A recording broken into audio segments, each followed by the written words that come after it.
மதுரை உத்தங்குடியில் இன்று காலை நடந்த திமுக பொதுக்குழு கூட்டத்தில் முதல்வர் மு.க.ஸ்டாலின் கலந்து கொண்டு சிறப்புரையாற்றினார்.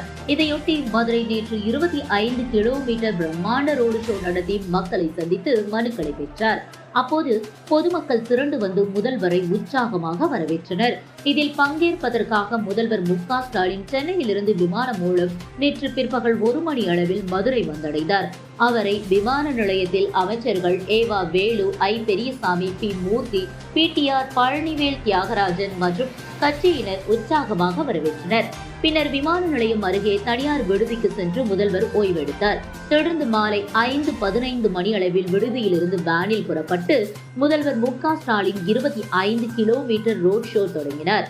சாலையின் இருபுறமும் நின்ற பொதுமக்கள் மற்றும் கட்சியினர் திமுக கொடி குடையுடன் வரிசையாக நின்று வரவேற்றனர். பெருங்குடி அடுத்த பர்மா காலனி பகுதிக்கு வந்ததும் வானிலிருந்து இறங்கிய முதல்வர் நடந்து சென்று பொதுமக்களை சந்தித்தார். அப்போது சாலையோரம் நின்றிருந்த பெண்கள் முதல்வருடன் கைகுலுக்கி மகிழ்ந்தனர். அங்கு வரவேற்க காத்திருந்த குழந்தையை முதலமைச்சர் கொஞ்சினார். சுமார் 2 கிலோமீட்டர் தூரம் வரை நடந்து சென்று மக்களை சந்தித்தார்.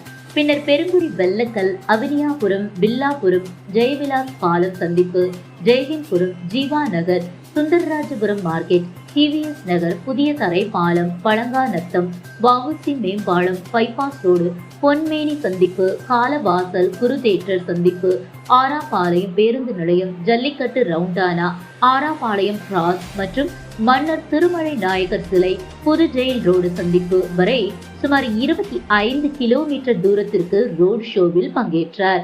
தமிழகத்தில் இதுவரை இல்லாத அளவுக்கு 25 கிலோமீட்டர் ரோட் ஷோ சென்றது இதுவே முதல் முறை என்பது குறிப்பிடத்தக்கது. மதுரை செய்திகளுக்காக வசந்த்குமார்.